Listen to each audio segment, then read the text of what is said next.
செபிப்போம். நேசிக்கிற எங்கள் அன்பின் ஆண்டவரே, உம்மை வாழ்த்துகிறோம், வணங்குகிறோம், போற்றுகிறோம், புகழ்கிறோம். உம்முடைய பிள்ளைகளாய் வாழ்வது எவ்வளவு பெரிதான ஆசீர்வாதம். உம்முடைய பெரிதான கிருபையினாலும் தயவினாலும் ஆசீர்வாதத்தினாலும் வழிநடத்துதனாலும் துணையினாலும் ஆண்டவரே, உம்மை ஆராதிக்கின்ற ஒரு ஸ்லாக்கியத்தை நீர் எங்களுக்கு கொடுத்திருக்கிறீர். ஆலயத்தில் ஆராதனையில் பங்கு பெற முடியாத சூழ்நிலை இருந்தாலும் உம்மை இந்த காணொளியின் மூலம் யூடியூப், ஃபேஸ்புக் இவற்றின் மூலம் எங்களுடைய இல்லங்களிலே குடும்பமாய் தனிநபராய் ஆண்டவரே இந்த ஓய்வு நாளை அனுசரிக்கும்படியாய், ஆராதனை வேலையை அனுசரிக்கும்படியாய் இந்த ஓய்வு நாளிலே எங்களுக்கு அருள் கூறுவதற்காக நாங்கள் உம்மை போற்றுகின்றோம். எங்கள் வாழ்வில் எல்லாவற்றையும் செய்யக்கூடியவர் நீர். நீர் செய்ய நினைப்பது ஒரு நாளும் தடைப்படாது என்பதை நாங்கள் விசுவாசிக்கிறோம். அப்படியான இறைவனிடத்தில், வானத்திற்கும் பூமிக்கும் தேவனாய் இருக்கிற இறைவனிடத்தில் எங்கள் யாவரையும் நாங்கள் சமர்ப்பிக்கின்றோம். சிறப்பாக இந்த வழிபாட்டை நாங்கள் சமர்ப்பிக்கின்றோம். பரிசுத்த ஆவியானவர் தாமே எங்களோடு இடைபடும்படியாய் நாங்கள் செபிக்கிறோம். இயேசு கிறிஸ்து மூலம் செபிக்கிறேன் பிதாவே, ஆமென். அன்பின் நிறைமக்களே, தொடர்ந்து நாம் இன்று நாளுக்குரிய, இந்த ஓய்வு நாளுக்குரிய திருமறை பகுதியை நாம் வாசிக்க கேட்போம்.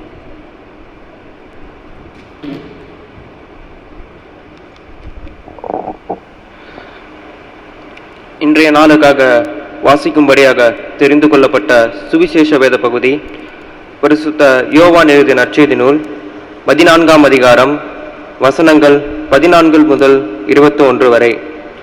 யோவான் 14ஆம் அதிகாரம் வசனங்கள் 14 முதல் 21 வரை. என் நாமத்தினாலே நீங்கள் எதை கேட்டாலும் அதை நான் செய்வேன். நீங்கள் என்னிடத்தில் அன்பாயிருந்தால் என் கற்பனைகளை கைக்கொள்ளுங்கள். நான் பிதாவை வேண்டிக் கொள்ளுவேன். அப்பொழுது என்றென்றைக்கும் உங்களுடனே கூட இருக்கும்படிக்கு சத்திய ஆவியாக வேறொரு தேற்றரவாளனை அவர் உங்களுக்கு தந்தருள்வார். உலகம் அந்த சத்திய ஆவியானவரை காணாமலும் அறியாமலும் இருக்கிறபடியால் அவரை பெற்றுக்கொள்ள மாட்டாது. அவர் உங்களுடனே வாசம் பண்ணி உங்களுக்குள்ளே இருப்பதால் நீங்கள் அவரை அறிவீர்கள். நான் உங்களை திக்கற்றவர்களாக விடேன், உங்களிடத்தில் வருவேன். இன்னும் கொஞ்ச காலத்திலே உலகம் என்னை காணாது, நீங்களோ என்னை காண்பீர்கள். நான் பிழைக்கிறபடியினால் நீங்களும் பிழைப்பீர்கள். நான் என் பிதாவிலும் நீங்கள் என்னிலும் நான் உங்களிலும் இருக்கிறதை அந்நாளிலே நீங்கள் அறிவீர்கள். என் கற்பனைகளை பெற்றுக்கொண்டு அவைகளை கைக்கொள்கிறவனே என்னிடத்தில் அன்பாயிருக்கிறான். என்னிடத்தில் அன்பாயிருக்கிறவன் என் பிதாவுக்கு அன்பாயிருப்பான். நானும் அவனில் அன்பாயிருந்து அவனுக்கு என்னை வெளிப்படுத்துவேன் என்றார் என்பதே. வாசிக்கும்படியாக தெரிந்து கொள்ளப்பட்ட சுவிசேஷ வேத பகுதி வாசித்து முடிந்தாயிற்று. கிறிஸ்துவே உமக்கே மகிமை உண்டாவதாக.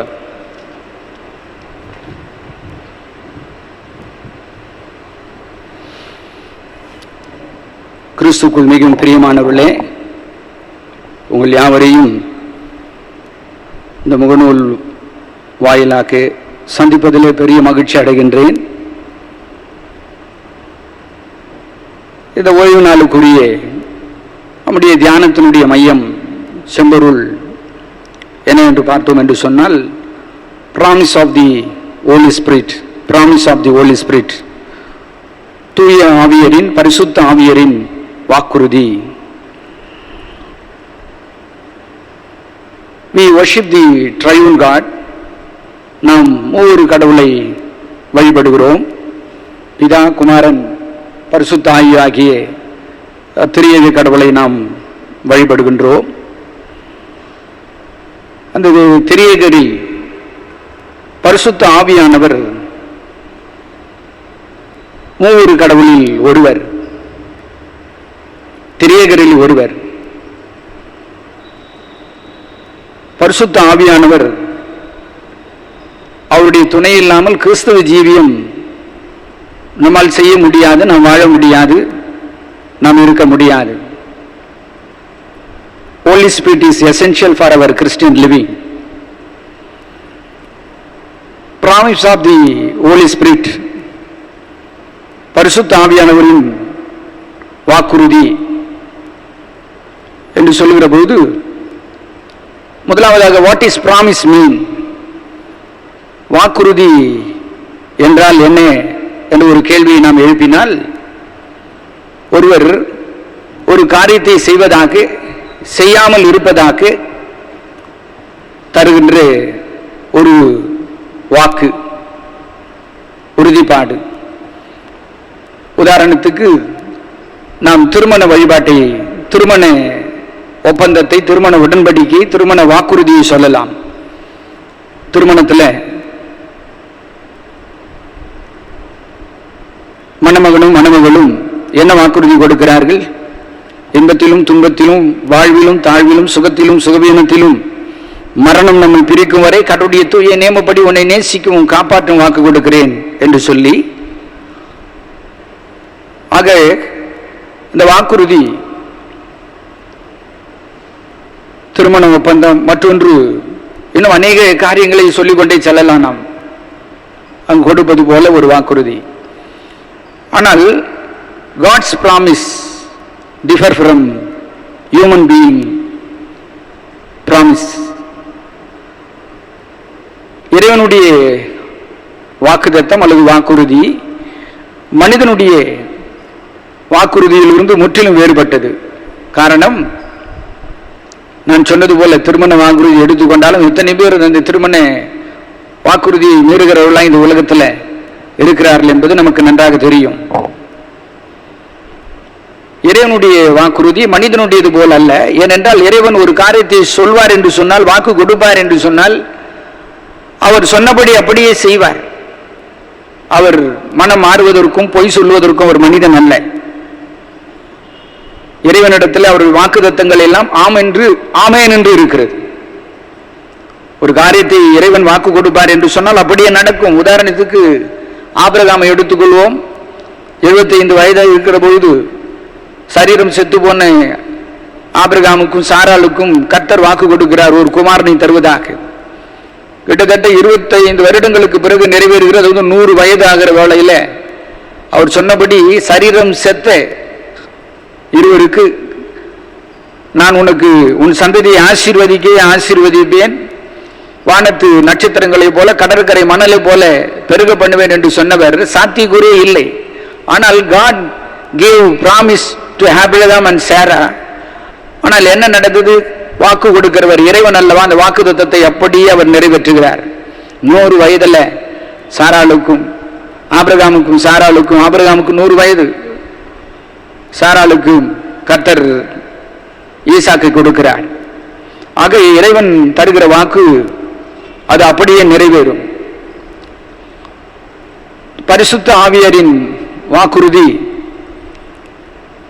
என்று சொல்லுகிற பொழுது, what the Bible teaches us about the promise of the Holy Spirit, பரிசுத்த ஆவியாரின் வாக்குறுதியை குறித்து வேதம் நமக்கு என்ன கற்றுக் கொடுக்கிறது?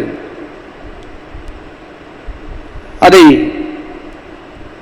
the prophecies, தீர்க்க தரிசனங்கள் அல்லது ஃபாதர்ஸ் பிராமிஸ் என்று பார்க்கிற போது, பிதாவானவர் பரிசுத்த ஆவியானவரை குறித்து தருகிற வாக்குத்தத்தம் என்று சொல்லுகிற வேளையில் ஏசாயா தீர்க்கதரிசியின் புத்தகம் 44ஆம் அதிகாரத்தில் 3-5 வசனங்களை வாசிக்கிற பொழுது, தாகமுள்ளவன் மேல் தண்ணீரையும் வறண்ட நிலத்தின் மேல் ஆறுகளையும் ஊற்றுவேன், உன் சந்ததியின் மேல் என் ஆவியையும் உன் சந்தானத்தின் மேல் என் ஆசீர்வாதத்தையும் ஊற்றுவேன் என்று கடவுள் அங்கு ஆவியானவரை தன்னுடைய பிள்ளைகள் சந்தையின் மேலும் சந்தானத்தின் மேலும் ஊற்றுவதாக வாக்கு கொடுக்கிறார் பிதாவாகிய கடவுள். இதையே எசேக்கியேல் தீர்க்கதரிசியின் புத்தகம் 36ஆம் அதிகாரம் 26, 27 வசனங்களை வாசிப்போம் என்று சொன்னால், நான் உங்களுக்கு நவமான இருதயத்தை கொடுத்து உங்கள் உள்ளத்தில் இருந்து அந்த கல்லான இருதயத்தை எடுத்து போட்டு புதிதான ஆவியை நான் கட்டளையிடுவேன். உங்கள் உள்ளத்தில் என் ஆவியை வைத்து என்று சொல்லி அங்கு எசேக்கியேல் தீர்க்கதரிசியிலே God putting his spirit within you, within us என்று அந்த இடத்தில் குறிப்பிடுகிறார். சகரியாவின் புத்தகம் 12:10 அங்கும் சகரியா அழகாய் தீர்க்கதரிசி சொல்லுகிறான், அந்த இஸ்ரவேல் யூதா குடும்பத்தின் மீது கடவுள் கிருபையின் ஆவியை, ஆசீர்வாதத்தின் ஆவியை அவர்கள் மீது pouring out the spirit at the inhabitants of Israel என்று சகரியா 12:10 அங்கு வாக்கு கொடுப்பதை நாம் காணுகிறோம். ஆகவே பிதாவின் வாக்குறுதி பரிசுத்த ஆவியானவரை கொடுத்து சொல்லப்படுகிற போது அதை சுருக்கமாக எசேக்கியேல் 2ஆம் அதிகாரம், அந்த எசேக்கியேல் 2ஆம் அதிகாரத்தில், யோவேல் 2ஆம் அதிகாரத்தில்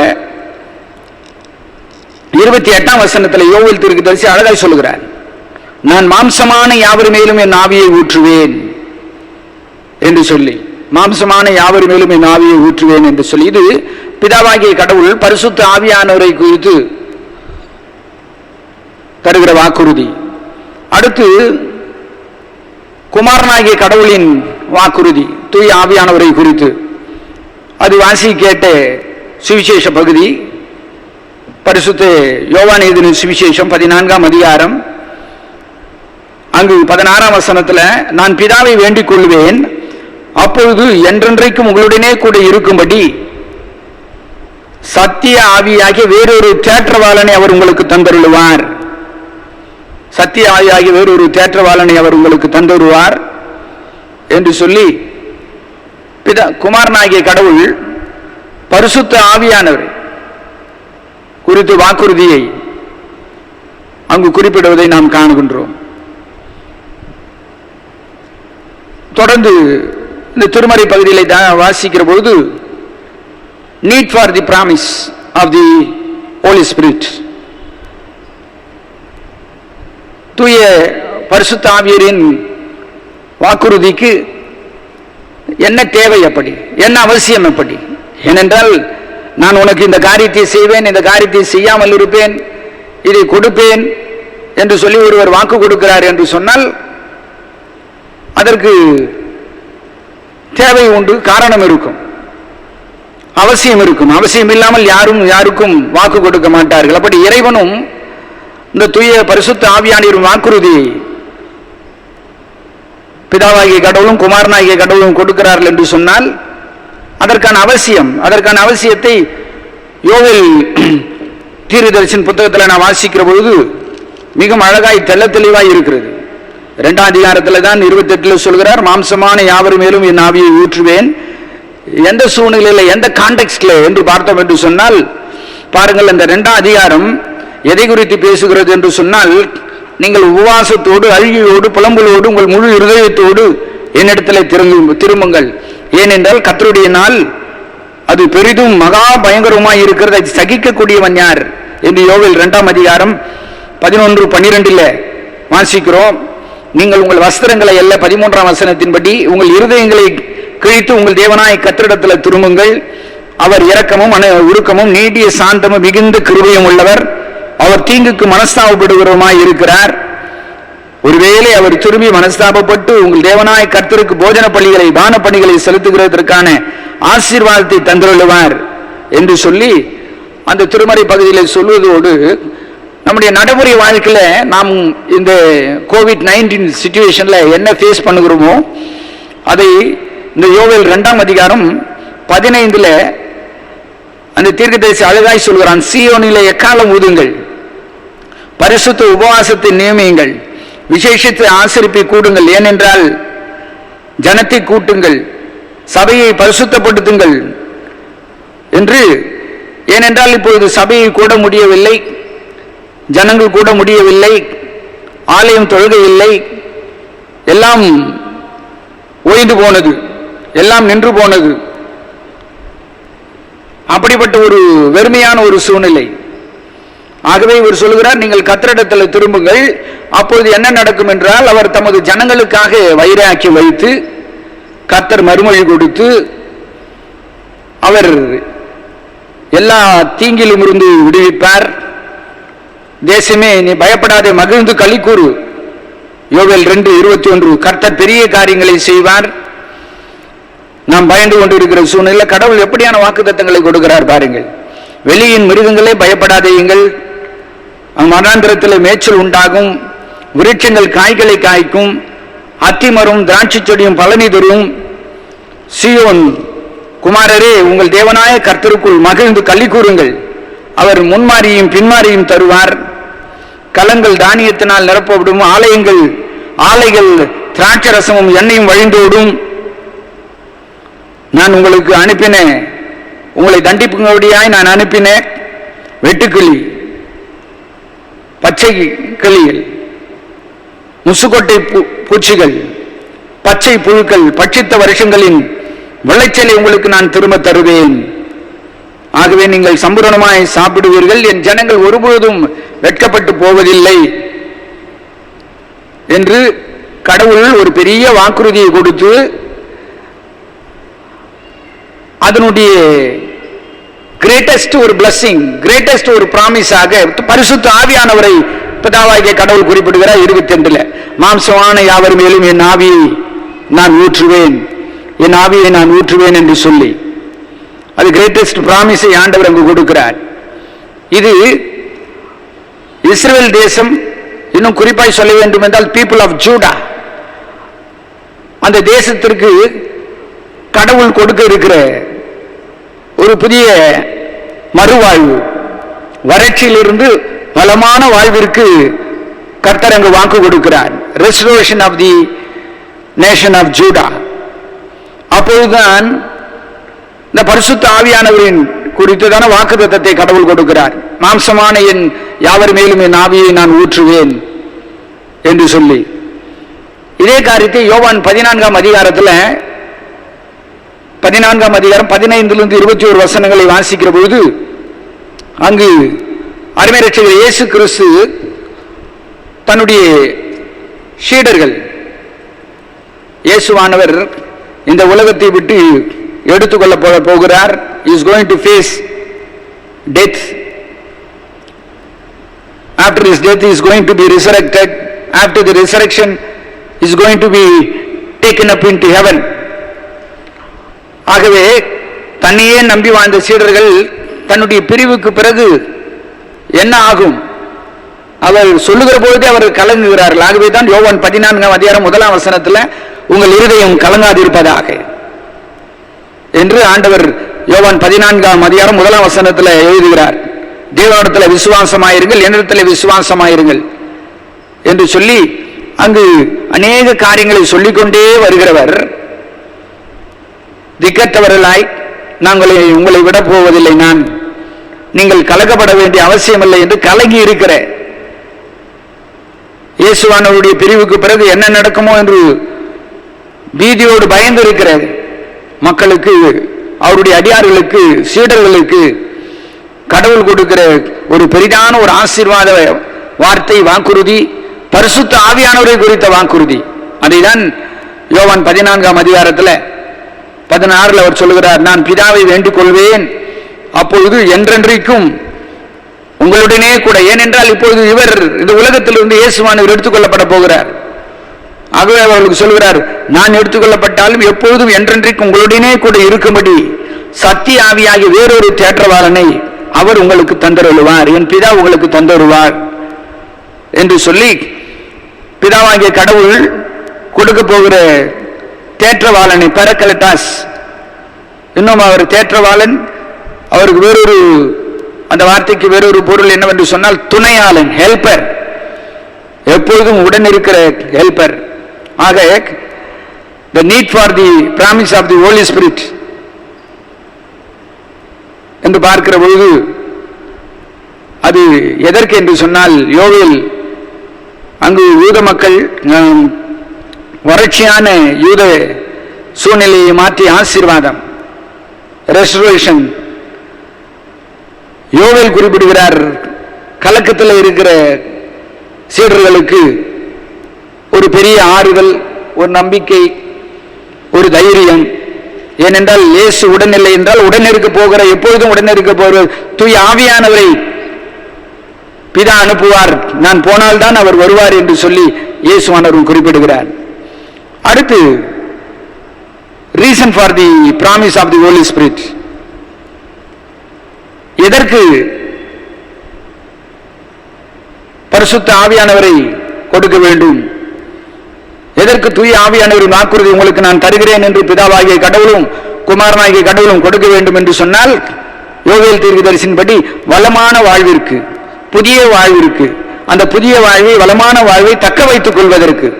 ஏனென்றால் யோவேல் தீர்க்கதரிசி புத்தகத்தில் சூழ்நிலை மாறப்போகிறது, சுபிட்சம் வறட்சியெல்லாம் நீங்க போகிறது, முன்மாறி பின்மாறி உங்களுக்கு கிடைக்கும், நீங்கள் ஒருபொழுதும் வெட்கப்பட்டு போவதில்லை, ஆகவே மகிழ்ச்சியாயிருங்கள், வளமான வாழ்வு உண்டு. ஆகவேதான் இந்த வசனங்களை வாசிப்போம் என்றால் யோவேல் தீர்க்கதரிசி புத்தகம் 2ஆம் அதிகாரத்தில் 26 வாசிக்கிறேன். நீங்கள் சம்பூரணமாய் சாப்பிட்டு திருப்தி அடைந்து உங்களை அதிசயமாய் நடத்தி வந்த உங்கள் தேவனாய கர்த்தருடைய நாமத்தை துதிப்பீர்கள். என் ஜனங்கள் ஒருபொழுதும் வெட்கப்பட்டு போவதில்லை. நான் இஸ்ரவேலின் நடுவில் இருக்கிறவர் என்றும், நானே உங்கள் தேவனாகிய கர்த்தர், வேறொருவர் இல்லை என்றும் அறிந்து கொள்வீர்கள்.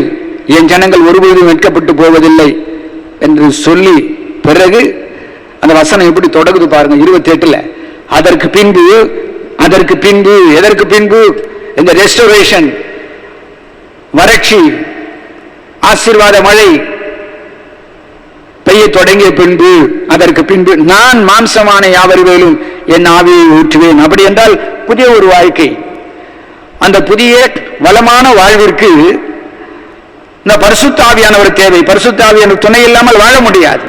ஆகவேதான் கடவுள் சொல்கிறார், நான் எல்லா ஆசீர்வாதத்தையும் உங்களுக்கு தந்துவிட்டேன், இனி நீங்கள் கவலைப்பட வேண்டியதில்லை என்று சொல்லி நிறுத்தவில்லை.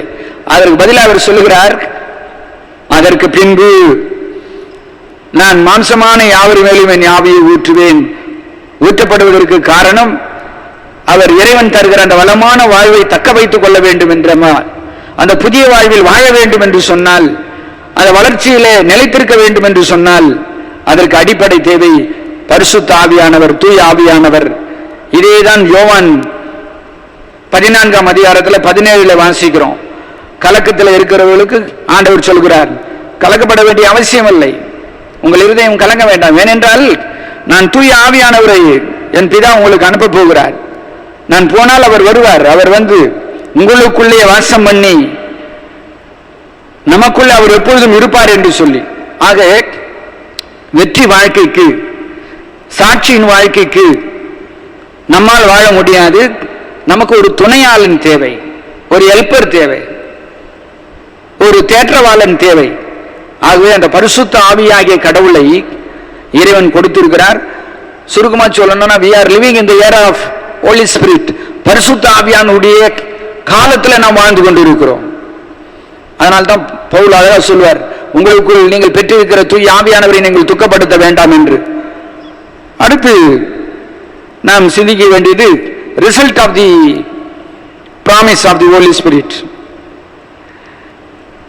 Result of the promise of the Holy Spirit. What is the result? பரிசுத்த ஆவியானவரை, தூய ஆவியானவரை குறித்த வாக்குறுதியின் அதனுடைய முடிவு பாருங்கள். யோவேல் 2ஆம் அதிகாரம் 28 அந்த யோவேல் சொல்லுகிறார், மாம்சமான யாவர் மேலும் என் ஆவியை ஊற்றுவேன் என்று. அப்பொழுது உங்கள் குமாரத்திகள் தீர்க்கதரிசனம் சொல்லுவார்கள், மூப்பர் சொப்பனங்களை காண்பார்கள், வாலிபர் தரிசனங்களை காண்பார்கள். இதெல்லாம் எதற்கு? Knowing the path of God, கர்த்தருடைய பாதைகளை அறிந்து கொள்வதற்கு, அந்த பாதையிலே நடப்பதற்கு. அதனால்தான் ஏசாயா 44:3-5 நான் தூய ஆவியை வறண்ட நிலத்தில் தண்ணீரையும் ஒன்றுமில்லாத இடத்துல ஆறுகளையும் நான் பாய பண்ணுவேன். எதற்கு என்று சொன்னால், my people they will walk in my commandment. என்னுடைய கட்டளைகளில் அவர் நடப்பார்கள், வழிகளில் நடப்பார்கள். இதே காரியத்தை தான் யாத்திராகமத்தில் வாசிப்போம் என்று சொன்னால் 35ஆம் அதிகாரம் 33 கர்த்தர் பெசலேல் அகோலிபா இவர்களுக்கு அந்த பரிசுத்த ஸ்தலத்திற்கான வேலையை செய்வதற்கான ஞானத்தை, புத்தியை, அறிவை விசேஷமாய் கடவுள் கொடுக்கிறார். அப்படி கொடுக்கப்பட்டதனால் அந்த பரிசுத்த ஸ்தலம் அழகாய் கட்டி முடிக்கப்படுகிறது. ஆக தூய ஆவியானவரை கொடுப்பதனுடைய விளைவு, பரிசுத்த ஆவியானவர் வாக்குத்தத்தம், அதனுடைய விளைவு என்னவென்று சொன்னால், ஊற்றப்பட்ட பிறகு ஒரு மனிதனுடைய வாழ்க்கையில, மனுஷனுடைய வாழ்க்கையில என்ன நடக்கும் என்று சொன்னால், there will be change, there will be transformation, ஒரு பெரிய மாற்றம் இருக்கும். அதை யோவான் 14:16 அவர் அழகாய் சொல்லுகிறார். இயேசுவானவர், தேற்றவாளன் துணையாளனை நான் அனுப்புவேன், அவர் என்ன செய்வார் என்றால், he is always, he will be with you, அவர் எப்பொழுதும் உங்களோடு கூட இருப்பார், உங்களுக்குள் இருப்பார். அதே யோவான் 16:18 சொல்கிற பொழுது, அந்த தூய ஆவியானவரை நான் உங்களுக்கு அனுப்புவேன், அவர் பாவத்தை குறித்து, நீதியை குறித்து, நியாய தீர்ப்பை குறித்து உலகத்தை கண்டித்து உணர்த்துவார் என்று சொல்லி. ஆக இது பாவத்தை குறித்தும், நீதியை குறித்தும், நியாய தீர்ப்பை குறித்தும் கண்டித்து ஏன் உணர்த்த வேண்டும்? ஒருவன் தூய ஆவியானவரை பெற்ற பிறகு அந்த தூய ஆவியானவர் அந்த விசுவாசியை பாவத்தில் வாழ செய்ய மாட்டார், அநீதியில வாழ செய்ய மாட்டார், அக்கிரமத்தில் வாழ செய்ய மாட்டார். இந்த உலகத்துல தவறுகள் நடந்து கொண்டிருக்கிற போது கண்மூடி கொண்டு இருக்கும்படியாய் செய்ய மாட்டார். உலகத்துல சக மனிதன் கஷ்டப்படுகிற போது அமைதியாய் தனக்கு கிடைக்கப்பட்ட ஆசீர்வாதங்களை என்ஜாய் பண்ணி கொண்டு இருக்க வேண்டும் என்று விட்டுவிட மாட்டார். கஷ்டப்படுகிற, துன்பப்படுகிற மனிதனுக்கு உதவ வேண்டும், அவனை தூக்கி நிறுத்த வேண்டும் என்ற ஒரு ஆவல் எண்ணம் இருக்கும். ஆகவே அருள் தொண்டர்கள், மிஷனரிமார்கள் ரட்சிப்பை பெற்ற பிறகு, தூய ஆவியானவருடைய அபிஷேகத்தை பெற்ற பிறகு கடல் கடந்து தங்கள் தேசத்தை எல்லாம் கடந்து வந்து சுவிசேஷத்தை எங்கும் சுற்றி திரிந்து அறிவித்தார்கள். அநேகர் இரத்த சாட்சிகளாய் மரித்தார்கள். ஏனென்றால் நிலையான நகரம் அவர்களுக்கு இருக்கிறது என்ற ஒரு நம்பிக்கை அந்த பரிசுத்த ஆவியானவர்களுக்குள் இருந்ததனால், அது அவர்களை அனல் மூட்டி எழுப்பியதனால், கொழுந்து விட்டு அவர்களுக்குள் இருந்ததனால், அவர்கள் சுயநலமாய் வாழாமல் பிறருக்காக they lived a Christ centered life. இதே அப்போஸ்தலனாகிய பவுல் அப்படிதான் சொல்லுவார், நான் மரித்து விட்டேன், நான் பிழைத்திருக்கிறேன். நான் பிழைத்திருக்கிறேன் என்றால் நான் அல்ல, கிறிஸ்துவை எனக்குள் பிழைத்திருக்கிறார். அதுதான் தூய ஆவியானவர் வாக்குத்தத்தம் நிறைவேறிய பிறகு, ஒரு மனிதனுடைய வாழ்விலே வந்த பிறகு ஏற்படுகிற ஒரு நிகழ்ச்சி. ஆக இதை இன்றைய நாளினுடைய நிறுவ பகுதி கலாத்தியர் 5ஆம் அதிகாரம், கலாத்தியர் 5ஆம் அதிகாரம் 22 26 வசனங்களை வாசிக்கிற பொழுது மிகவும் அழகாய் அந்த கலாத்தியர்கள் அப்போஸ்தலனாகிய பவுல் அழகாய் சொல்லுவார்.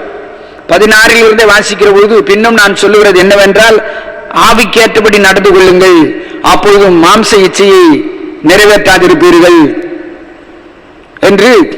ஆவியின் கிரியை என்ன, மாம்சத்தின் கிரியை என்ன என்று 19ஆம் வசனத்துல மாம்சத்தின் கிரியைகள் வெளியரங்கமாய் இருக்கின்றன. அவை அவனை விபச்சாரம், வேசித்தனம், களவு, காமவிகாரம், வன்கண், பொறாமை, மதிக்கேடு, தூஷணம், சண்டை போடுதல், இவைகளை செய்கிறவன் பரலோக ராஜ்யத்தை, தேவனுடைய ராஜ்யத்தை சுதந்திரிப்பதில்லை என்று 21ஆம் வசனத்தில் அவர் குறிப்பிடுகிறார். அதை முடித்து 22 வருகிற பொழுது, கலாத்தியர் 5:22 ஆவியின் வாழ்க்கை, ஆவியின் கனியோ அது அன்பு, சந்தோஷம், சமாதானம், நீடிய பொறுமை, தயவு, நற்குணம், விசுவாசம், சாந்தம், இச்சையடக்கம், இப்படிப்பட்டவர்களுக்கு விரோதமான பிரமாணம் ஒன்றுமே இல்லை. ஆகவே நாம் ஆவியினாலே பழைத்திருக்கிறதால் ஆவிக்கேற்றபடி நடக்கவும் கடவுவோம், வாக் இன் த ஸ்பிரிட் என்று சொல்லி, பரிசுத்த ஆவியானவர்களை பெற்றவர்கள் பரிசுத்த ஆவியின் ஜீவியத்தை செய்ய வேண்டும், நடக்க வேண்டும் என்பதை அங்கு குறிப்பிட்டு காண்பிப்பார். என் அருமையான கடவுள் ஜனங்களே, இந்த நிகழ்வை நம்ம ஆழ்ந்து படிக்கிற பொழுது, தூய ஆவியானவர் தீர்க்கதரிசிகளின் மூலமாய் பிதாவாகிய கடவுள், குமாரனாகிய கடவுள் பரிசுத்த ஆவியாரின் வாக்குத்தத்தத்தை பல நிலைகளிலே கொடுத்தது. யோவேல் தீர்க்கதரிசியின் காலத்திலும் அது நடந்தது. ஆனால் it's just for people of the nation of Judah, அது யூதா தேசத்திற்கு மாத்திரம். ஆனால் புதிய ஏற்பாட்டின் காலத்தில் வருகிற பொழுது பாருங்கள், அப்போஸ்தலர்களின் புத்தகம் 2ஆம் அதிகாரத்தில் தொடர்ந்து நாம் வாசித்துக் கொண்டு வருகிற பொழுது, அந்த அப்போஸ்தலர் நடபடிகளின் புத்தகம் ரொம்ப அழகாய் சொல்கிறது. அங்கு பெந்தகோஸ்து திருநாளிலே பரிசுத்த ஆவியானவர் காத்திருந்த அடியார் மீது அருள்மழையாய் பொழியப்படுகிறார். கடவுள் வாக்குரைத்த அந்த ஆவியானவர், பரிசுத்த ஆவியானவர் அனுப்பப்படுகிறார். யோவேல் குறிப்பிட்டு பேசினாரே 2:28, மாம்சமான யாவர் மேலும் என் ஆவியை ஊற்றுவேன் என்று சொல்லி. அப்படி யோவேல் காலத்துல சொன்ன அந்த தீர்க்க தரிசனம் புதிய ஏற்பாட்டின் காலத்துல இயேசுவானவர் மரித்து உயிர்த்தெழுந்து பரத்துக்கு எடுத்துக்கொள்ளப்பட்ட பிறகு பெந்தகோஸ்து திருநாளில் நடைபெறுகிறது. இதை பேதுரு, அப்போஸ்தலனாகிய பேதுரு அழகாய் குறிப்பிடுகிறார். இதை அப்போஸ்தலரின் புத்தகம் 2ஆம் அதிகாரம் 16 அவர்கள் எல்லாம் குடித்திருக்கிறார்கள் என்று நினைத்து, ஏனென்றால் பரிசுத்த ஆவியானவர் அவர்களை ஆட்கொண்ட பிறகு வாக்குரைக்கப்பட்ட பரிசுத்த ஆவியானவர் காத்திருந்த அடியார்கள் மீது வந்து இறங்கிய பொழுது அந்த விசுவாசிகள் எல்லாம், இயேசுவின் அடியார்கள் எல்லாம், இயேசுவை நம்பியவர்கள் எல்லாம் பல்வேறு பல பாஷைகளில் பேசுகிறார்கள். அங்கு அந்த அதை பார்த்து கொண்டிருந்த எருசலேமில் கூடியிருந்த அவர்களுக்கெல்லாம் ஆச்சரியம். எப்படி இவர்கள் கல்லாதவர்களாய் இருந்தும் நம்முடைய ஜென்ம பாஷைகளை பேசுகிறார்கள் என்று ஆச்சரியப்படுகிறார்கள். அதை மற்றவர்கள் என்ன சொல்லுகிறார்கள்? இவர்கள் குடித்திருக்கிறார்கள், வெறித்திருக்கிறார்கள் என்று பரியாசம் பண்ணுகிறார்கள். பாருங்கள் 13 அப்படி சொல்லு. மற்றவர்களோ இவர்கள் மதுபானத்தினால் நிறைந்திருக்கிறார்கள் என்று பரியாசம் பண்ணினார்கள். ஆனால் பேதுருவோ 11 கூட எழுந்து நின்று யூதர்களையும் எருசலேமில் வாசமாயிருக்க யாவரையும் பார்த்து சொல்வார், இப்பொழுது நேரம் என்ன? 3ஆம் மணி வேளை, காலை 9 மணி நேரம். 9 மணிக்கு யாராவது குடித்து வெறித்திருப்பார்களா? இது குடித்து வெறித்திருக்கவில்லை. அப்போஸ்தலர் நடபடிகள் 2:16 குறிப்பிடுகிறார், தீர்க்கதரிசியாக யோவேலினால் உரைக்கப்பட்டபடியே இது நடந்தேறுகிறது. அவர் என்ன சொன்னால், கடைசி நாட்களிலே மாம்சமான யாவர் மேலும் ஆவியை ஊற்றுவேன் என்று சொன்னாரே. அப்பொழுது உங்கள் குமாரர் உங்கள் குமாரத்திகளின் தீர்க்க தரிசனம் சொல்லுவார்கள், வாலிபர் தரிசனங்களை அடைவார்கள், மூப்பர் சொப்பனங்களை காண்பார்கள் என்று. என்னுடைய ஊழியக்காரர்கள் மேலும் அந்த நாட்களில் ஆவியை ஊற்றுவேன், அப்பொழுது அவர்கள் தீர்க்கதரிசனம் சொல்வார்கள் என்று. அல்லாமலும் உயர வானத்திலும் அற்புதங்களையும் தாழ பூமியிலே ரத்தம், அக்னி, புகை காடாகி அதிசயங்களையும் காட்டுவேன் என்று. அதுதான் நடைபெற்றுக் கொண்டிருக்கிறது, அதுதான் நிறைவேறி கொண்டிருக்கிறது என்று சொல்லி, அது ஊற்றப்பட்ட பரிசுத்த ஆவியானவர், வாக்குரைக்கப்பட்ட தூய ஆவியானவர் பெந்தகோஸ்து திருநாளில் வந்து நிரப்பப்பட்டு ஆட்கொண்டதை, யோவேல் சொன்னதை அப்போஸ்தலர் நடபடிகளின் புத்தகத்தில் 2ஆம் அதிகாரத்தில் 16 நிறைவேறி இருப்பதை பேதுரு அடிகோரிட்டு காட்டுவார். ஆமென். அருமையான கடவுள்ல யாருக்கெல்லாம் இந்த வாக்குறுதி என்றால், யாரையெல்லாம் இயேசுவை ஏற்றுக்கொண்டு வாழ்கிறார்களோ, யாருக்கெல்லாம் மாம்சம் சரீரம் இருக்கிறதோ, அநேகர் நினைத்துக் கொண்டிருப்பார்கள் என்னிடத்தில் மட்டும்தான் தூய ஆவியானவர் இருக்கிறார் என்று. அப்படி அல்ல. ஏனென்றால் வேதம் தெள்ள தெளிவாய் சொல்லுகிறது. ரோமர் 10 பவுல் அழகாய் சொல்லுவார், கிறிஸ்துவை விசுவாசிக்கிறவர்கள் விசுவாசியாமல் நம்பாமல் ரட்சிக்கப்படவே முடியாது என்று சொல்லி. அப்படி இருக்கிற இந்த சூழ்நிலையில் அவர் 13 அழகாய் சொல்வார். ரோமர் 10:13, ஆதலால் கர்த்தருடைய நாமத்தை தொழுது கொள்கிற எவனும் ரட்சிக்கப்படுவான். அது ரட்சிக்கப்படுகிற யாராயிருந்தாலும், யாருக்கெல்லாம் இந்த உலகத்தில் மாம்சம் சரீரம் இருக்கிறதோ, இயேசுவை ஏற்றுக்கொண்டு வாழ்கிறார்களோ, அவர்கள் ஒவ்வொருவர் மேலும் பரிசுத்த ஆவியானவர் திருமுழுக்கு போய் இடைபடுகிறார். அதுதான் பாட்டு பாரும், அருவியாய் அடியார் அகத்தினில் வசிக்கும் அரிய சித்தே சதா நமஸ்காரம் என்று. அவர் நம் உள்ளங்களிலே இருக்கிறார். ஏனென்றால் வாக்குத்தத்தம் அதுதான். எவ்வளவு பெரிய சந்தோஷம் பாருங்க. யாவருக்கும், எல்லாருக்கும், யாருக்கெல்லாம் மாம்சம் சரி இருக்கோ அவர்களுக்கெல்லாம் இயேசுவை ஏற்றுக்கொண்டவர்களுக்கு இந்த பரிசுத்த ஆவியானவர் வாக்குறுதி நிறைவேறி இருக்கிறது. நாம் பரிசுத்த ஆவியானுடைய காலத்தில் வாழ்ந்து கொண்டிருக்கிறோம். இந்த நாளில் நாம் செய்ய வேண்டியது, அந்த பரிசுத்த ஆவியானவரை நாம் துக்கப்படுத்தக்கூடாது. அந்த பரிசுத்த ஆவியானவர் நமக்குள் இருக்கிறார் என்பதற்கு நாம் அடையாளங்களாய், அற்புதங்களாய் இந்த உலகத்தில் வாழ்ந்து சாட்சி பெறுவோம். இல்லை, இந்த COVID-19 கவலைப்பட வேணாம், ரொம்ப மகிழ்ச்சி. ஆண்டவர் பாருங்க என்ன அழகா சொல்றார், எப்பொழுதும் என்றென்றைக்கும் நம்மளோடு கூட இருக்கும்படியாய் தேற்றவாளனே பரிசுத்த ஆவியானவரே, helper, he is the helper. இல்லை, அதனால தான் ரோமர்ல அழகா சொல்லுவார், வாக்கு கடவாத பெருமூச்சுகளோடு நாம் செபிக்கின்ற பொழுது பவுல் சொல்வார், செபிக்க கூட முடியாதான், அப்பொழுது நம்மோடு கூட சேர்ந்து அவர் பரிசுத்த ஆவியானவர் செபிக்கிறார். அப்படி அந்த தூய ஆவியானவர் நம்மோடு இருப்பதனால இந்த எல்லா சூழ்நிலையில நாம் மேற்கொள்வோம். அவர் நமக்கு உதவி செய்வார். விசுவாசிப்போம், நம்புவோம், தலையில தாழ்த்தி நாம் செபிப்போம். எங்களை நேசிக்கிற எங்கள் அன்பின் ஆண்டவரே, உம்மை வாழ்த்துகிறோம், வணங்குகிறோம். பரிசுத்த ஆவியரின் வாக்குறுதி என்று சொல்லி எங்களோடு கூட பேசிய வார்த்தைகளுக்காக நாங்கள் துதிக்கிறோம், ஸ்தோத்திரிக்கிறோம். அப்பா, கடவுள் மனுஷனை நினைக்கிறதற்கு, விசாரிக்கிறதற்கு எம்மாத்திரம். ஆனால் மனிதன் எப்பொழுதெல்லாம் உம்மை விட்டு தூரம் போகிறானோ அப்போதெல்லாம் அவனை தள்ளிவிடாமல் நாடி தேடி வருகிற கடவுள்.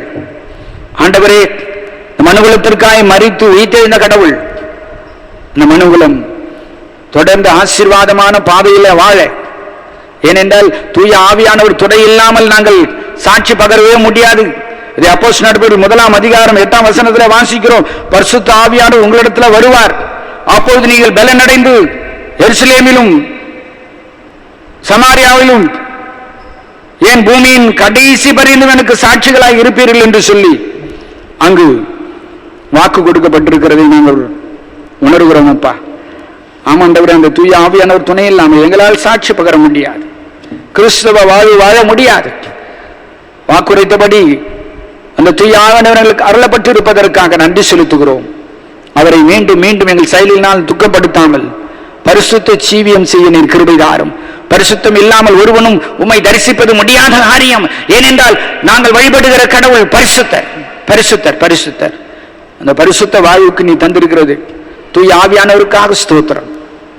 ஆண்டவரே, எங்கள் இக்கட்டுகளில, துன்பங்களில, பிரச்சனைகளில, போராட்டங்களில அவர் எங்களுக்கு உதவியாளனாய், தேற்றவாளனாய், எங்களோடு கூட எப்பொழுதும் இருந்து எங்களை வழிநடத்துவதற்காக, அப்படியான ஒரு பரிசுத்த ஆவியானவராகிய கடவுளை எங்களுக்கு நீ தந்ததற்காக உம்மை நாங்கள் போற்றுகிறோம். ஆகவே நாங்கள் வாழ்ந்து கொண்டிருக்கிற இந்த கடினமான இந்த 2020 ஆண்டில் கிட்டத்தட்ட மார்ச் மாதத்திலிருந்து நாங்கள் படுகிற, உலகம் படுகிற கஷ்டம், மக்கள் படுகிற கஷ்டம், அநேக ஏழை எளிய மக்கள் படுகிற கஷ்டம், உண்ண உணவில்லை, உடுக்க உடையில்லை, தங்க இடமில்லை, தொழில் இல்லை, வசதி வாய்ப்பு இல்லை, வாழ்க்கை என்ன ஆகுமோ என்ற கேள்விக்குறி. என்ன எப்படி இருந்தாலும் எங்களுக்காக உதவி செய்கிற தூய ஆவியானவரை நீ தந்திருக்கிறீரே, அந்த தூய ஆவியானவர் வல்லமையினாலும் பலத்தினாலும் நாங்கள் உமக்காக எழும்பி நின்று சாட்சி பகர போவதற்காக, சகலட்சி பகர்ந்து கொண்டிருப்பதற்காக, சாட்சியாய் மற்றவர்களுக்கு வாழ்வதற்காக ஸ்தோத்திரம். தொடர்ந்து எங்களை பயன்படுத்தும், ஆசீர்வதியும்.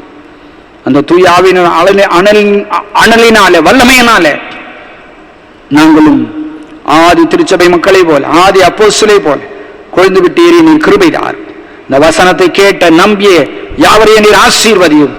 ஆண்டவரே, இந்த ஜெப நேரத்தில் நம்முடைய பிள்ளைகள் சோர்வோடு, கண்ணீரோடு, கவலையோடு, வியாதியோடு, வருத்தத்தோடு, துன்பத்தோடு, ஏமாற்றத்தோடு, பயத்தோடு, கலக்கத்தோடு, பீதியோடு இருப்பார்கள் என்று சொன்னால், என் இயேசுவின் அன்பு வரம் அவர்களை தொடும்படியாய் நீர் எங்களுக்கு தந்திருக்கிற அந்த தூய ஆவியானவர் அவளை பலப்படுத்தும்படியாய், தேற்றும்படியாய், துணையாய் இருந்து தூக்கி நிறுத்தும்படியாய் செபிக்கிறேன். அப்பா, நீர் உம்முடைய பிள்ளைகளை தொடுவதை உம்முடைய பிள்ளைகள் உணரட்டும், உணரட்டும். தாழ்த்தி ஒப்படைக்கிறோம்.